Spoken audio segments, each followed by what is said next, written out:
অনেক সময় দেখা যায় যে সমস্ত মানুষরা খুব ভালো হয়, অর্থাৎ গুড পারসন, তারাই একটা টক্সিক রিলেশনশিপের মধ্যে জড়িয়ে পড়ে এবং সেই সম্পর্কটাই বহু বছর চালিয়ে যায়। কিন্তু এই সম্পর্ক চালিয়ে যাওয়ার পেছনে কি রয়েছে, অর্থাৎ কী কারণ রয়েছে যে তারা সেই টক্সিক সম্পর্ক থেকে বেরোতে পারে না বা সেই সম্পর্কটাকেই বয়ে নিয়ে যায়। আজ আমরা সেই বিষয়টির অনেক গভীরে যাওয়ার চেষ্টা করব।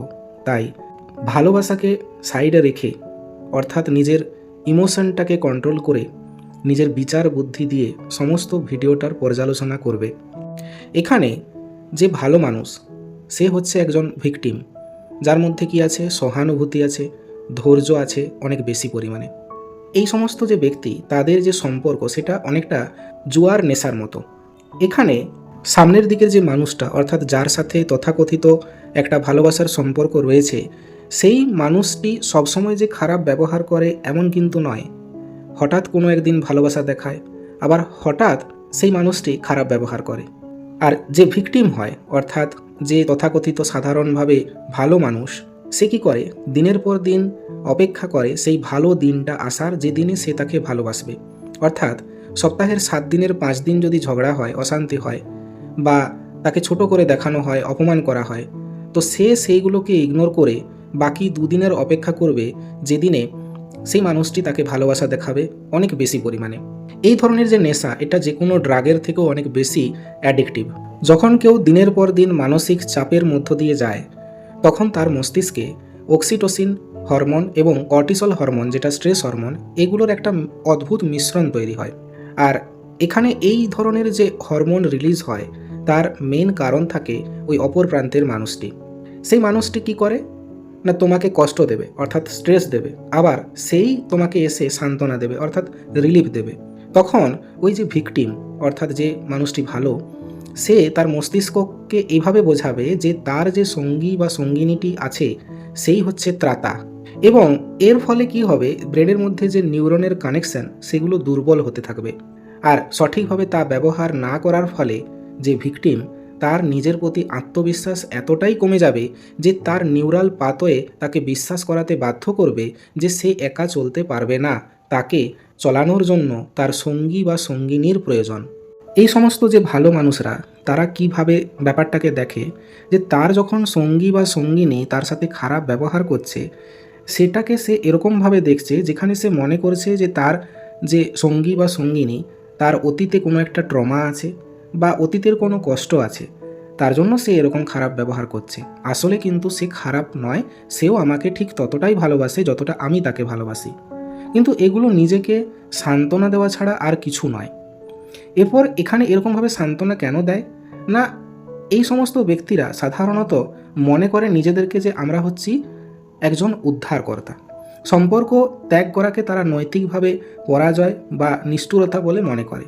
তারা ভাবে যে আমি যদি ছেড়ে দিই তাহলে লোকে কি বলবে, বা এতদিনের একটা সম্পর্ক যদি চলে যায় তাহলে আমি নিজেকে গোছাতে পারবো না, বা সমাজ কি বলবে, বা আমাদের বাড়ির লোকজন কি ভাববে, প্রতিবেশী রয়েছে তারা কি ভাববে, এই সমস্ত জিনিসগুলো তারা ভাবতে শুরু করে। যেটা অ্যাকচুয়ালি বলা যেতে পারে এক ধরনের মায়া, বিনিয়োগের মায়া। অর্থাৎ আমি 5 বছর বা 10 বছর একটা সম্পর্ক দিয়েছি, তাহলে এতগুলো বছর কি বৃথা যাবে, এই থেকে কিন্তু সম্পর্কটাকে আমরা চালিয়ে যাওয়ার চেষ্টা করি মাত্র। আর সবথেকে বড় কথা হচ্ছে, এই সময় মানুষ কি করে, নিজেকে ভুল যুক্তি দেয়। কীরকম না, কিছুদিন যদি আমি ওর সাথে থাকি তাহলে হয়তো সম্পর্কটা আরও ভালো হয়ে যাবে। কিন্তু ব্যাপারটা সেটা নয়। নিজেকে বোঝাতে হবে, অর্থাৎ বাস্তব আয়নাটা নিজেকে দেখাতে হবে। নিজেকে দেখাতে হবে যে এখানে তোমার ক্ষতি হচ্ছে, এখানে তোমার লাভ কিছু হচ্ছে না। আর এই সমস্ত যে টক্সিক সঙ্গীরা হয়, তাদের একটা বিরাট বড় জায়গা হচ্ছে গ্যাস লাইটিং। এই টার্মটা অনেকের কাছে নতুন হতে পারে, কারণ এই ব্যাপারগুলো আমরা খুব একটা জানি না। গ্যাস লাইটিংটি কি, এটা একটা বিরাট বড় অস্ত্র এই সমস্ত টক্সিক সঙ্গীদের কাছে। কীরকম, এই সমস্ত যে সঙ্গী, তারা তোমাকে বোঝাবে যে তুমি অনেক বেশি পরিমাণে ভাবছো, আমার অনেক ভুল দেখছো, তুমি পাগলামি করছো, তোমার মেমোরি দুর্বল হয়ে যাচ্ছে, বা তুমি অনেক বেশি পরিমাণে ভাবছো। এর ফলে কি হবে, যে ভিকটিম, যে ওই মানুষটার প্রতি অগাধ বিশ্বাস রেখেছে, সে কি করবে, সে তার এই কথাগুলোকে বাস্তব বলে মেনে নেবে এবং আস্তে আস্তে তার নিজের যে বিচার বোধ, সেটা কমতে থাকবে। এটা তো আমরা সাধারণত দেখেই থাকি যে আমরা যে সমস্ত মানুষদের সাথে মিশি তাদের যে চারিত্রিক গুণাবলী সেগুলো আমাদের মধ্যেও কিছুটা হলেও আসে। তাহলে যে মানুষটার সাথে তুমি 5 থেকে 10 বছর বা আরও অনেক বেশি পরিমাণে সময় কাটিয়েছো বা কাটাচ্ছ বা 24 ঘন্টাই তার সাথে আছো, তার যে চিন্তাভাবনা, তার যে কথাবার্তা সেগুলো আমাদের মনের মধ্যে দাগ কেটে যাবেই। কিন্তু এখানে নিজের বিচারকে নিয়ে আসতে হবে, নিজের যে নিউরাল পাথওয়ে সেটাকে ঠিক করতে হবে। এই যে টক্সিক সঙ্গী, এই টক্সিক সঙ্গী কি করবে, তোমাকে সবসময় তো কষ্ট দেবে না, অধিকাংশ সময় দেবে, কিন্তু তারপরেই দেখবে একদিন হঠাৎ এসে সরি বলবে কিংবা তোমার সাথে খুব ভালো ব্যবহার করবে, তোমাকে একদিন হঠাৎ খুব ভালোবাসা দেখাবে। তখন তোমার মনে ওটা একটা পুরস্কারের মতো কাজ করবে এবং সেই হঠাৎ পাওয়া যে পুরস্কার সেটাই তোমার ডোপামিন নিঃসরণ করতে সাহায্য করবে। অর্থাৎ এখানে তোমার যে সঙ্গী বা সঙ্গিনী, তার সাথে তোমার ভালোবাসার সম্পর্ক এখন আর নেই, সে একজন এমন ট্রিগার হয়ে গেছে যার কারণে তোমার মস্তিষ্কে ডোপামিন রিলিজ হচ্ছে এবং এটা পুরোপুরি একটা অ্যাডিকশানের মতো। এখন যে প্রশ্নটা দিয়ে শুরু করেছিলাম যে কেন ভালো মানুষরাই বেশি ভিকটিম হয়, এর কারণ হচ্ছে তাদের ডিএনএতে থাকা অতি সহানুভূতিশীলতা। একজন টক্সিক মানুষ যখন তার শৈশবের ট্রমা বা কষ্টের কথা বলে, তখন একজন দয়ালু মানুষ তার নিজের কষ্ট ভুলে গিয়ে সঙ্গীর কষ্ট মোচনে ব্যস্ত হয়ে পড়ে। তারা ভাবে ওর ছোটবেলাটা খুব খারাপ ছিল, তাই ও এমন করছে, আমি যদি একটু বেশি ধৈর্য ধরি তবে ও ঠিক হয়ে যাবে। একে বলা হয় সেভিয়ার কমপ্লেক্স। এই ভালো মানুষরা নিজেদের একজন হিলিং প্রজেক্ট হিসাবে নিয়োগ করে, যা আসলে অতল গহ্বর ছাড়া কিছু নয়। এতদূর পর্যন্ত এসে যদি তুমি তোমার মনের অবস্থাটা বুঝতে পারো বাস্তবিকভাবে, তাহলে এখান থেকে বেরিয়ে আসার কয়েকটি কৌশল আমি বলে দিতে পারি। প্রথমত যে পয়েন্টটা আমি বরাবরই বলে আসি সেটা হচ্ছে নো কন্ট্যাক্ট রুল।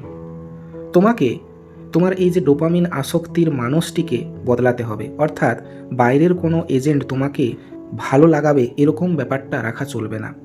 তাকে ফোন করা বা মেসেজ করা বা তার সাথে কথা বলা এগুলো আস্তে আস্তে কমাতে হবে। সোশ্যাল মিডিয়াতে তাকে স্টক করা, এই জিনিসগুলি পুরোপুরি বন্ধ করতে হবে। না হলে ব্যাপারটা কেমন হবে যে তুমি কোনো একটা নেশা কাটাতে চাইছো আর সারা দিনটা ওই নেশার জিনিসটি সঙ্গে নিয়েই ঘুরে বেড়াচ্ছ। এরকম করলে কখনোই তুমি নেশামুক্ত হতে পারবে না।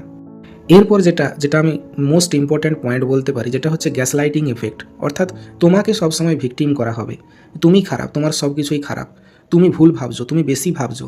এগুলো যখন করা হচ্ছে তখন তোমাকে নিজের বুদ্ধিকে কাজে লাগাতে হবে যে তুমি কি সত্যি খুব বেশি পরিমাণে ভাবছো, না তুমি নিজেকে ভুল বোঝাচ্ছ। এই জিনিসগুলো ঠিক করে নিজেকে বোঝাতে হবে।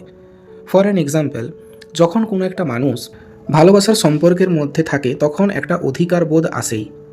হঠাৎ হয়তো তোমার যে পার্টনার সে বাইরে গেছে, তোমাকে হয়তো বলল যে হ্যাঁ আমি এই জায়গায় এখন বন্ধুদের সাথে আছি, আমার এরকম টাইম লাগবে বাড়ি পৌঁছতে বা যাই হোক। এর মাঝে হয়তো তুমি দু একবার ফোন করলে জাস্ট জিজ্ঞাসা করার জন্য যে কখন ফিরছে বা কীরকমভাবে তার সময়টা কাটছে বা কোনো অসুবিধা হচ্ছে কিনা বা কীরকম আছে, এই জিনিসগুলো জানানোর জন্য অনেক সময় অপর প্রান্তের মানুষ ফোন করে জিজ্ঞাসা করার জন্য। এরপর তখন যদি সেই মানুষটা বারবার বিরক্ত হয়, তাহলে তোমাকে বুঝতে হবে যে হ্যাঁ আমি বারবার ফোন করছি, এটা বিরক্ত হওয়াটাই স্বাভাবিক, তার জায়গায় আমি থাকলেও হয়তো এরকম হতাম। কিন্তু ব্যাপারটা যখন এরকম হয়ে যায় যে তোমার সাথে সম্পর্কের মধ্যে আছে অথচ সে তার এক্সের সাথে দেখা করতে যাচ্ছে বা এক্সের সাথে মিট করছে বা এক্সের সাথে একটু ক্লোজ হচ্ছে তোমার সামনেই, এই জিনিসগুলো কিন্তু ভালো নয়। এখানে যদি তোমাকে বলা হয় যে তুমি বেশি ভাবছো, তুমি ভুল ভাবছো, তাহলে সেখানে নিজেকে স্ট্যান্ড নিতে হবে। কারণ এখানে বুঝতে হবে যে তোমার প্রায়োরিটির জায়গাটা কোনখানে, অর্থাৎ নিজের বুদ্ধিটাকে এখানে কাজে লাগাতে হবে। আর উপরন্তু আমি বলতে পারি যে নিজেকে এমন কাজে ব্যস্ত রাখতে হবে যেটা তোমার গ্রোথ করতে সাহায্য করবে। সেই মানুষটাই তোমার জীবন বা জগৎ নয়, এটা নিজেকে বোঝাতে হবে। সেই মানুষ তোমার পার্ট হতে পারে কিন্তু তোমার সমস্ত জীবন প্রণালী এটা কিন্তু নয়। তোমার বাড়িতে তোমার বাবা মা, তোমার ভাই বোন এরাও রয়েছে যারা তোমার জীবনের একটা অংশ। ঠিক সেরকমই তোমার যে পার্টনার সেও একটা তোমার অংশ, সে তোমার পুরো জীবন নয়। এটা যতদিন না নিজেকে বোঝাতে পারবে ততদিন কেউ কিছুই করতে পারবে না। তাই ভিডিওর একদম শেষ পর্যায়ে এসে এটা আমি সহজেই বলতে পারি যে একটা বিষাক্ত যে সম্পর্ক, সেই সম্পর্কের মধ্যে থাকা তোমার দুর্বলতা নয়। মনে রাখবে, কোনো ল্যাবরেটরি এক্সপেরিমেন্ট বারবার ব্যর্থ হয়, একজন বিজ্ঞানী সেটাকে জোর করে সফল করার চেষ্টা করেন না, বরং তিনি ভুলগুলো চিহ্নিত করে নতুন করে শুরু করেন। তোমার জীবনটাও ঠিক তেমনই। তুমি যদি আজ এই গোলক ধাঁধায় আটকে থাকো তবে জানবে এখান থেকে বেরিয়ে আসার চাবিকাঠি তোমার হাতেই আছে। হয়তো আজ তোমার মনে হচ্ছে যে তাকে ছাড়া তুমি চলতে পারবে না। এটা কিন্তু তোমার হৃদয়ের কথা নয়, এটা তোমার যে মস্তিষ্ক সেটা অভ্যস্ত হয়ে যাওয়ার কারণে এটা মস্তিষ্কের কারসাজি মাত্র। নিজেকে একটু সময় দাও, সেই মানুষগুলোর কাছে ফিরে যাও যারা তোমাকে শর্তহীনভাবে ভালোবাসে। আর সবচেয়ে বড় কথা, নিজেকে ভালোবাসতে শিখতে হবে, কারণ তুমি কোনো হিলিং প্রজেক্ট নও। তুমি একজন পূর্ণাঙ্গ মানুষ যার শান্তি এবং সম্মান পাওয়ার পূর্ণ অধিকার আছে। যদি এই ভিডিওটি তোমার মনের কোনো কোণে সাহসের আলো জ্বালিয়ে থাকে তবে লাইক দিয়ে আমাদের সাথে থাকবে। তোমার এক একটি কমেন্ট হয়তো অন্য কাউকে এই অন্ধকার থেকে বেরিয়ে আসার অনুপ্রেরণা দেবে।